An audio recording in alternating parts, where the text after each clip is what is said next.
Chile sostiene hoy un modelo de producción y consumo energético que reproduce las desigualdades propias del actual sistema económico. Aun cuando hablamos de energías renovables no convencionales, cada nuevo proyecto que se presenta e instala es funcional a este diseño extractivista. Por eso se hace necesario democratizar el sistema energético y no dejar que quede solo en manos del sector privado. Esto significa dejar de pensar la energía como mercancía y apostar a un modelo que abra nuevas alternativas y promueva mayor autonomía, acorde a las necesidades territoriales. Un modelo que priorice el cuidado de las personas y de la naturaleza. Una energía verdaderamente para todas y todos.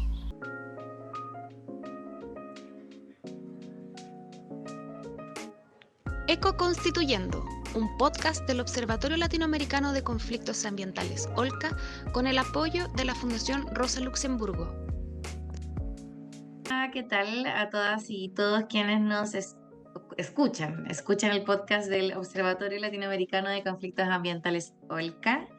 Les saludamos, estamos grabando miércoles 10 de agosto y estoy hoy día con Javier Arroyo. Javier, ¿quieres saludar a nuestros podcast escucha? Audio, creo que se dice audio escucha. Bueno. Sí, hola. Hace tiempo no tenía la voz buena para poder hablar, según yo.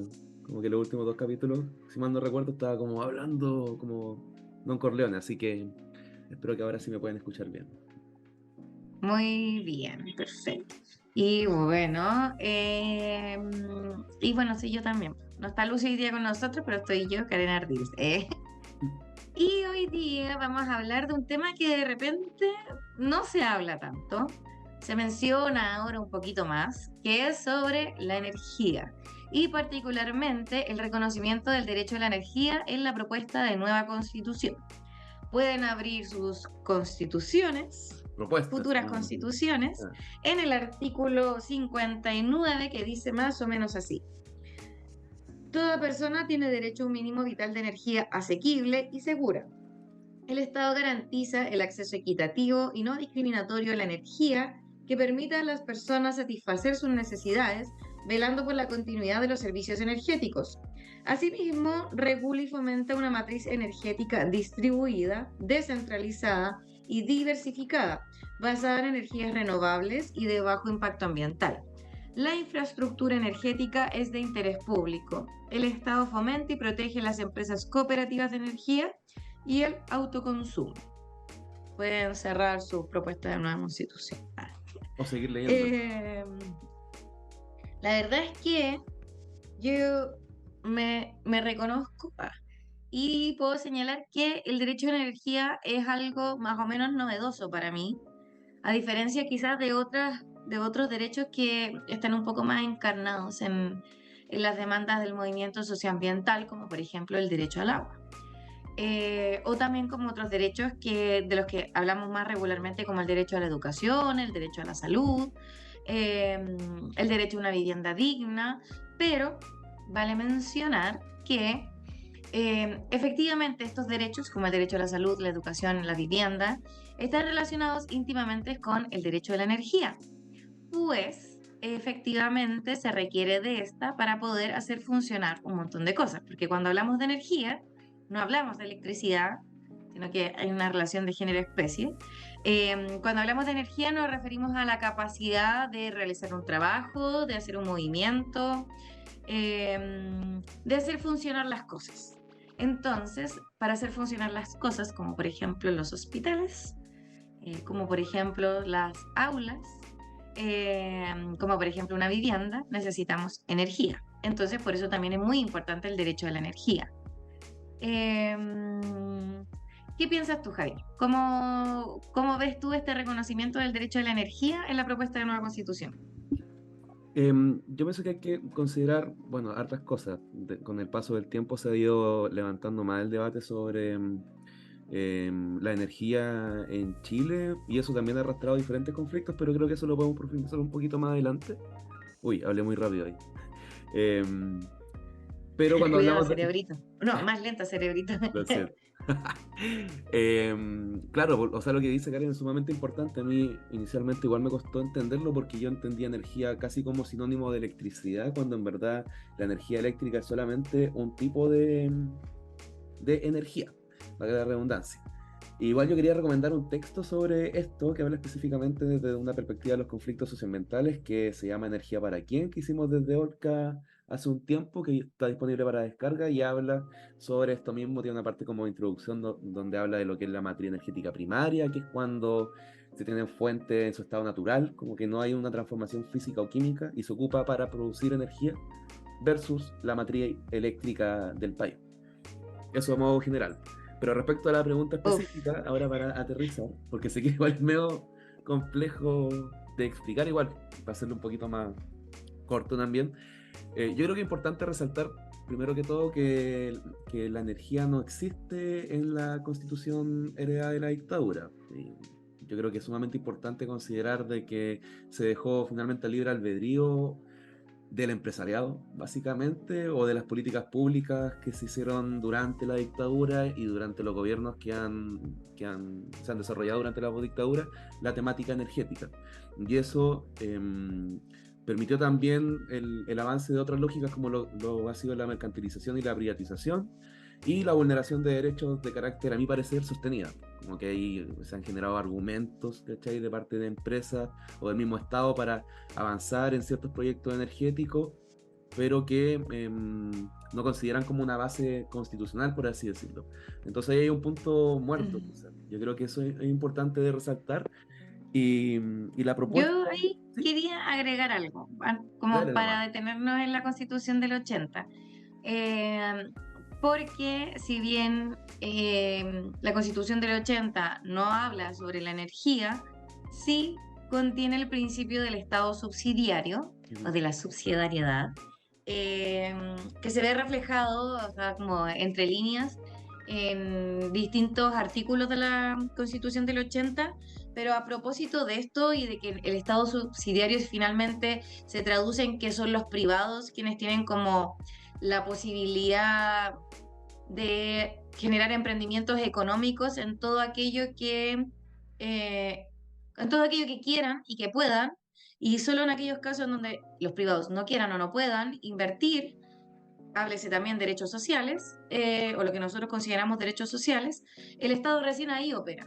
Y a propósito de que a los privados les gustó mucho invertir en energía, efectivamente no hay nada estatal al respecto. Y esto tiene también sentido a propósito del artículo 19, número 21 de la Constitución del 80, que dice que reconoce el derecho a desarrollar cualquier actividad económica que no sea contraria a la moral, al orden público o a la seguridad nacional, respetando las normas legales que la regulen. Entonces, tenemos que básicamente todo es cancha, en todo se puede invertir. El derecho o la energía, siendo un elemento tan esencial para la vida actualmente como para la vida moderna, queda en manos de los privados, ¿ya? Y esto además se refuerza con otro decreto que es de 1982, que es la Ley General de Servicios Eléctricos, que viene a complementar estos otros elementos y que también establece ciertos atributos, o mejor dicho, establece ciertos privilegios también, como elementos sobre la servidumbre, qué sé yo. O sea, si se te quieren instalar una torre de alta tensión acá, bueno, te tocó. Entonces, dejando todavía a las personas en una situación de mayor vulnerabilidad, porque de partida no te reconozco derechos sociales, todo es cancha para que sea actividad económica y además le otorgo privilegios a aquello. Entonces, claro, ha pasado mucho que hay conflictos socioambientales a propósito de lo que se denomina energías renovables, energías verdes, pero que generan igual finalmente un impacto en las comunidades y en la naturaleza. Entonces, siempre es necesario tener en consideración estos elementos de la Constitución del 80. Eso era lo que quería como aportar sobre eso. Súper. No, me dejaste sin palabras, en verdad. No tengo nada que decir. O sea, está bien porque eso finalmente promovió lo que ha sustentado otros tipos de política ligada al ámbito de la energía, como lo es la famosa alianza público-privada, que finalmente termina en una cuestión de concesiones o de facilitación. O sea, la política pública se sustenta en permitirle a entes privados que se hagan con lo que el Estado no quiere cubrir, o los gobiernos, no el Estado, vamos a hablar del Estado, no quiere darle cobertura. Entonces, claro, le entrega como esa aposta a las empresas privadas, y eso ha arrastrado una profunda conflictividad socioambiental en diferentes planos, en diferentes matrices, si lo que vemos desde el punto de vista de la electricidad. Y yo pienso que esta propuesta del artículo 59 establece al menos un piso mínimo desde el cual se puede empezar a conversar constitucionalmente sobre esto, y que es producto igual de históricas luchas, de oposición también a los proyectos de generación energética y eléctrica, específicamente eléctrica. Como que en eso quiero ser un poquito más enfático, que sea visibilizado aún más, y que ahora que estamos hablando de la crisis climática, ¿cierto? Y cómo una transición con justicia tiene que realizarse en términos también de la energía, creo que es sumamente importante resaltarlo. Y ahí me quiero tomar no sé si puedo hacer esto, sobre el tema de la matriz energética que se habla en la propuesta de nueva constitución, que creo que es importante considerar la caracterización que plantea. O sea, primero, distribuida, descentralizada y diversificada. Esos tres elementos son sumamente importantes, entendiendo de que Chile se sustenta en un sistema, en lo que antes era el sistema interconectado central, ahora es el sistema eléctrico nacional. Si hablamos como de institucionalidad de la electricidad, y seguido dice basada en energías renovables y de bajo impacto ambiental. Y ahí yo creo que en la práctica es sumamente importante que en el ejercicio de lo que se plantea acá en la Constitución haya que tener mucho cuidado. O sea, hoy en día vivimos y se han visto o se han ampliado los conflictos socioambientales por el tema de las centrales hidroeléctricas que vienen desde hace harto tiempo atrás, en verdad. Tenemos el tema de los parques eólicos o los parques fotovoltaicos que se están instalando, que van generando efectos sinérgicos, que en palabras simples es cuando un terreno tiene una permanencia constante de proyectos, o muchos proyectos están muy cerca, entonces finalmente el ecosistema se ve saturado. Y en ese sentido, si es que hablamos de energías renovables y de bajo impacto ambiental, igual tiene que incluirse una perspectiva ecosistémica de los proyectos que se van a permitir. Yo creo que eso es sumamente importante de relevar, y que no se tiene que ocupar esto como justificación de que energía renovable significa que se vaya a desarrollar una enorme cantidad de proyectos, y paralelamente a eso más encima van a seguir funcionando todos los otros proyectos energéticos que ni siquiera ocupan su capacidad instalada mínima, o sea, máxima. Creo que eso es sumamente importante igual de plantear. O sea, Chile tiene una capacidad instalada de electricidad, por ejemplo, sumamente grande, y hasta 2020 ocupaba menos de la mitad. Y eso nos lleva a la pregunta Se produce una cantidad de energía, y producir energía no es como que venga del cielo, sino que requiere toda una infraestructura y un impacto en el medio ambiente, y finalmente se ocupa la mitad. Entonces uno dice, no tiene sentido impactar a los territorios ni a las comunidades, ni la naturaleza por algo que no se usa. Yo creo que igual eso es importante tenerlo presente.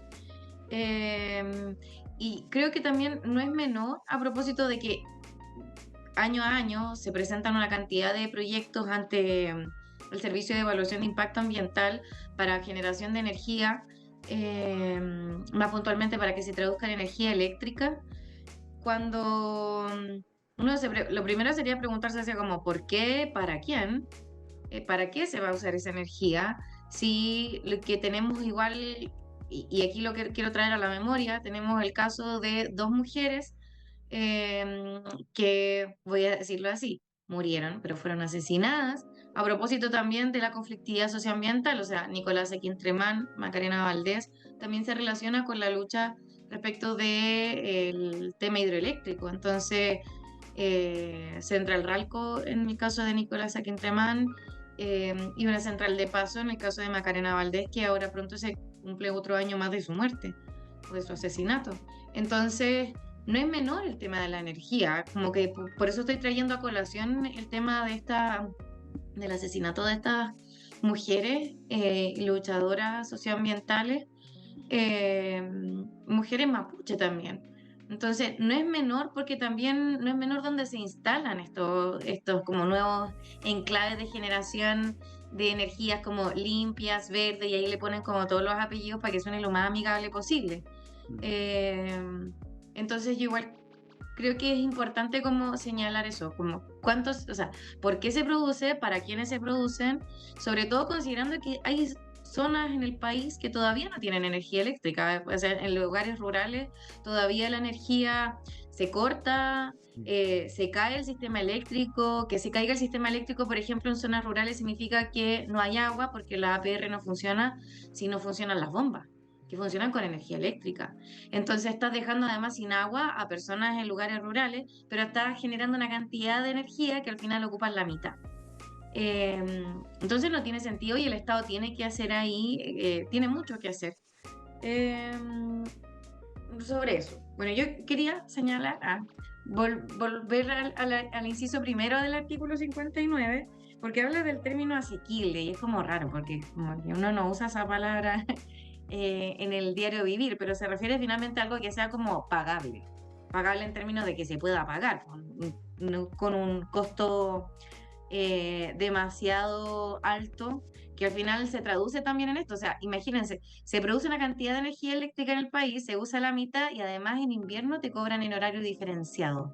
En el horario que tú necesitas calefaccionarte, te suben la cuenta, además si te pasas. Entonces, ¿cómo haces eso en familias que, por ejemplo, tienen niñas o niños, bebés, que necesitan calefacción? Adultos mayores que también lo necesitan, pero le subes el precio, pero estás generando un montón de energía que al final se desperdicia. Entonces, creo que también es necesario hablar de eso, o sea, de esta como tarifa diferenciada no nos ayuda precisamente.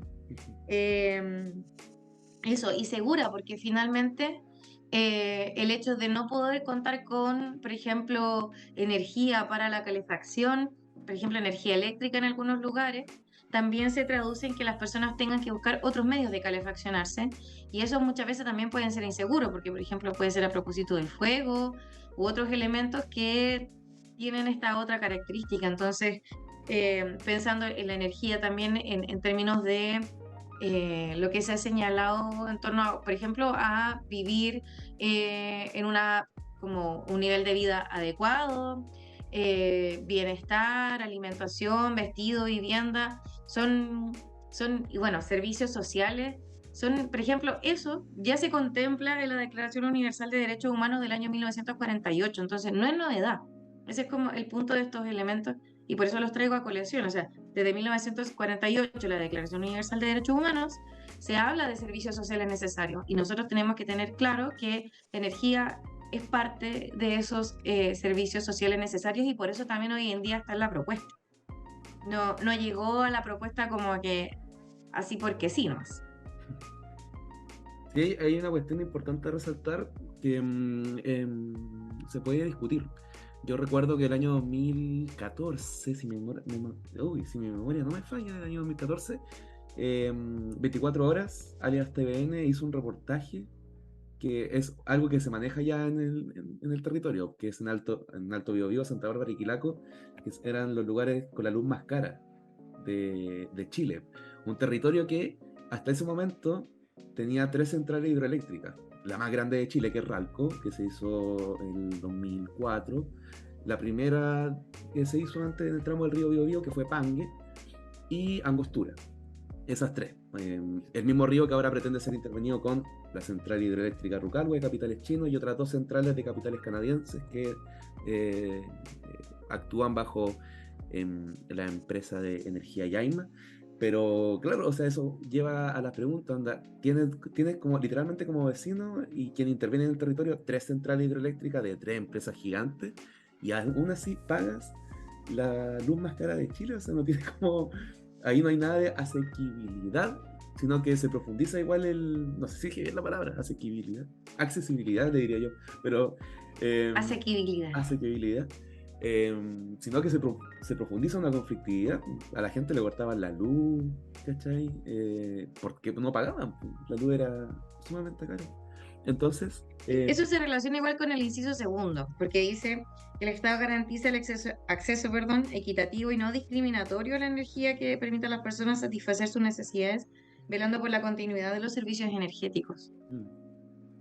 Claro. Va precisamente en esa línea. Sí, pues.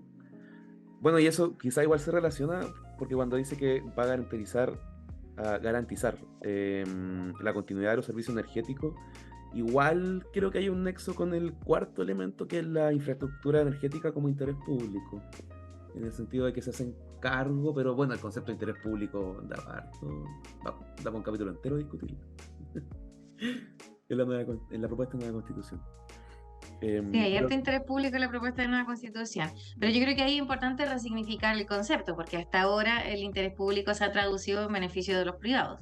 Y la idea es que con la propuesta de nueva constitución, y dado el sentido como más sistémico, uno podría decir, de la propuesta de nueva constitución, si uno lo interpreta de esa forma, la idea de interés público en la propuesta de nueva constitución cambia radicalmente. O sea, el artículo primero habla de una república solidaria. Ya superamos la lógica individualista de la Constitución del 80, entonces interés público nunca podría ir en la tónica de provecho exclusivo de los privados, como se ha traducido hasta ahora. Claro. Igual ahí hubo un tema respecto, de la infraestructura, porque no me acuerdo exactamente el nombre del gremio, o sea, como del órgano gremial, pero... ya no sé, los dueños de la infraestructura ahora mandaron incluso una carta a la convención diciendo que les parecía terrible que esto se declarara como de interés público, porque estaba ahí, les recorre siempre el fantasma de la expropiación. Porque finalmente interés público siempre ha sido uno de los elementos para expropiar, incluso en la Constitución del 80. Claro. Porque la Constitución del 80, aunque no lo crean, también incluye expropiación. A pesar de la mentira de los fachos. Ay, ¿qué dije? De los refachos. Bueno, eso. Y yo quería señalar igual como un elemento que creo que hay que... Ya, bueno, hablamos sobre el derecho a la energía, mencionamos algunos elementos, y yo creo que hay que igual un poco hacer... ¿cómo decirlo? Vincularlo también a esto de la soberanía energética. Creo que es importante porque si bien la soberanía energética como concepto, así como el de la soberanía alimentaria, no se reconoció en la propuesta, porque la propuesta de artículo no alcanzó el quórum, sí este reconocimiento de este derecho apunta a la soberanía energética. Y cuando hablamos de soberanía energética, obviamente nos estamos refiriendo a la capacidad también de poder decidir respecto de la energía, pero incluyendo esta idea o el reconocimiento del derecho a la energía, el incluir una perspectiva ecosistémica. Y yo creo que ahí es importante que, si bien la recoge la propuesta, yo creo que hay que vincularla necesariamente con el capítulo tercero, que habla sobre bienes comunes naturales, porque por ejemplo, a propósito de las hidroeléctricas, estas necesitan del agua, y el agua en la propuesta de nueva constitución es un bien común inapropiable, que se va a poder usar a propósito de autorizaciones administrativas, pero en tanto también entiende que el agua es un elemento esencial para la vida y que el Estado tiene el deber de protegerla en todas sus fases y en el ciclo hidrológico. No se puede tampoco sobreexplotar a propósito de la generación de energía. Y yo creo que eso igual es un elemento como en torno al tema de incluir una perspectiva ecosistémica. Sí, o sea, en ese sentido de la soberanía energética igual es importante considerar el grado de participación vinculante que van teniendo las comunidades en estos proyectos. O sea, qué tanto peso va a tener la oposición o la aprobación por parte de las comunidades que van a tener como vecinos a los proyectos de generación. Puede ser generación, almacenamiento o distribución de energía. Entonces, en ese sentido creo que es sumamente importante tener ojo, o sea, tener como harto cuidado de cómo se van a ejercer ese rol de las comunidades. Se me carga en el tintero que quería plantear igual, pero es solamente como para darle un gustito.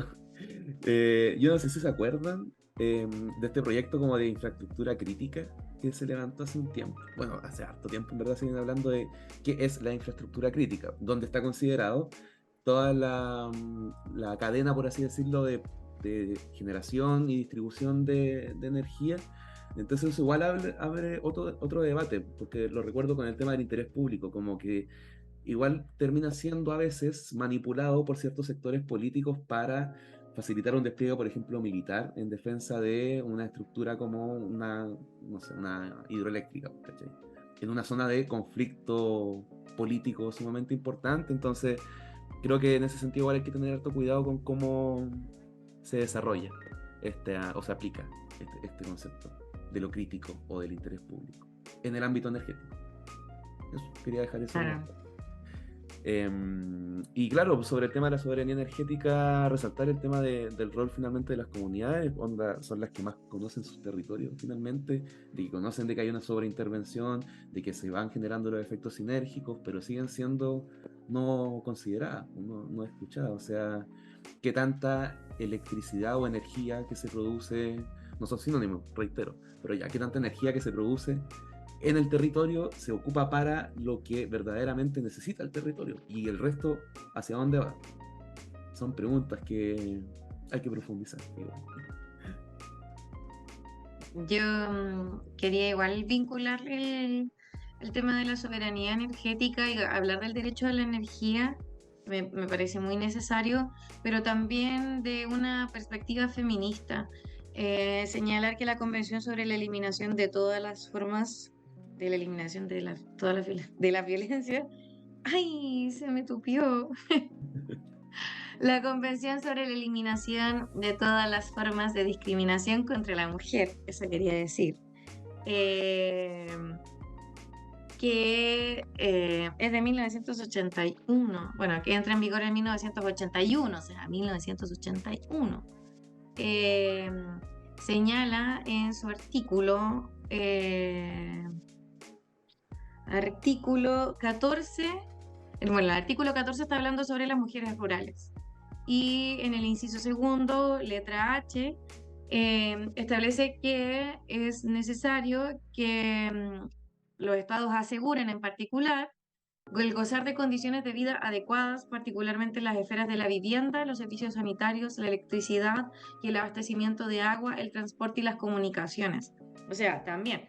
Ahora, desde los 80 estamos hablando de la importancia de, bueno, particularmente en este caso de la electricidad, que lo dice a propósito de mujeres rurales, pero también siempre hay que hacer una lectura desde una perspectiva feminista en donde la afectación de los servicios básicos, el no contar con los servicios básicos, el no tener los derechos sociales mínimos, siempre se traduce en una sobrecarga de labores domésticas y también en el aumento de las labores de cuidado para las mujeres. Entonces, creo que es un elemento que tenemos que considerar porque también hay que darle esta lectura a los derechos sociales desde una perspectiva feminista. Y la energía es importante porque, por ejemplo, no sé, actualmente a propósito de la educación, si no hay internet, porque no hay electricidad, ¿cómo estudian los niños y las niñas? Los niños y las niñas, sí.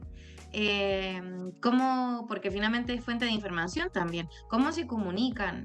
Y el estar alejado y alejada significa también un impacto en la calidad de vida de las personas, en el bienestar, en la salud física, en la salud emocional, salud mental. Entonces, que al final siempre se traduce en mayor sobrecarga para las mujeres.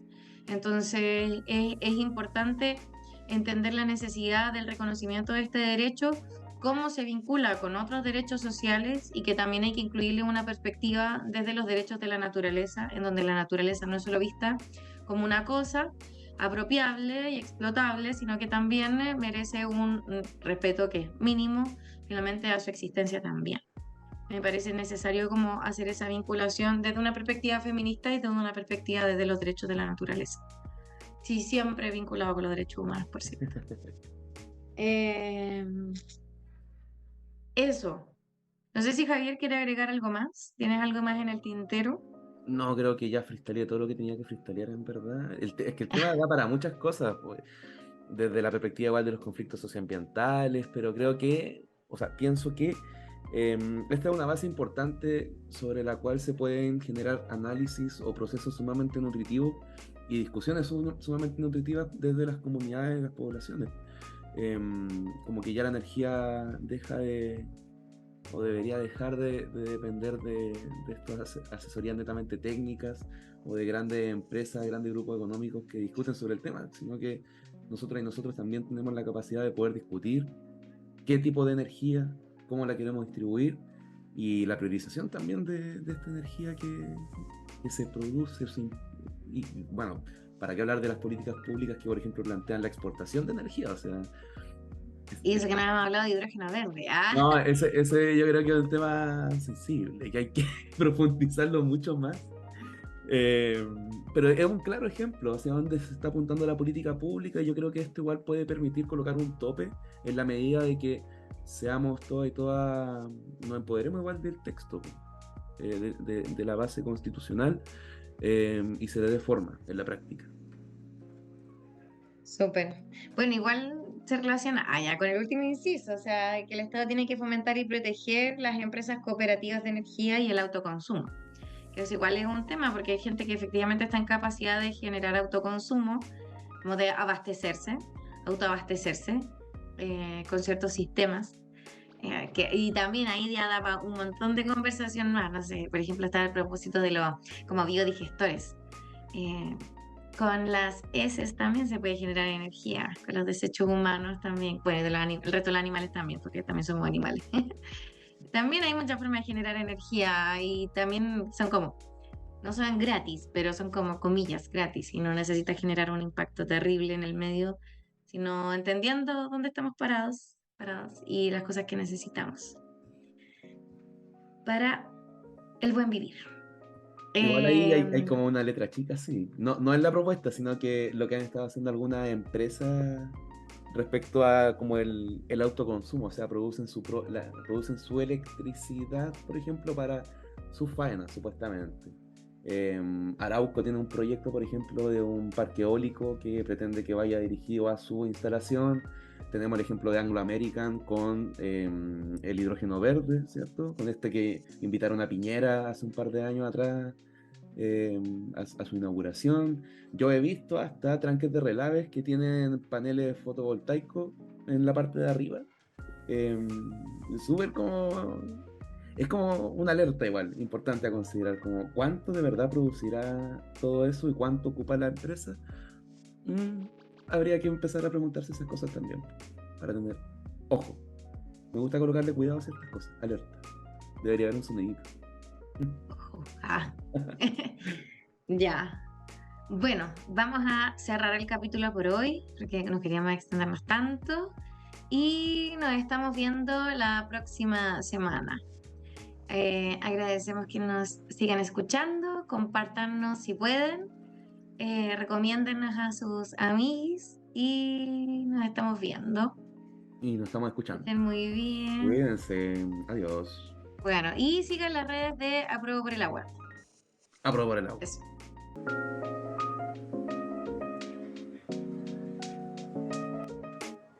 Ecoconstituyendo, un podcast del Observatorio Latinoamericano de Conflictos Ambientales, OLCA, con el apoyo de la Fundación Rosa Luxemburgo.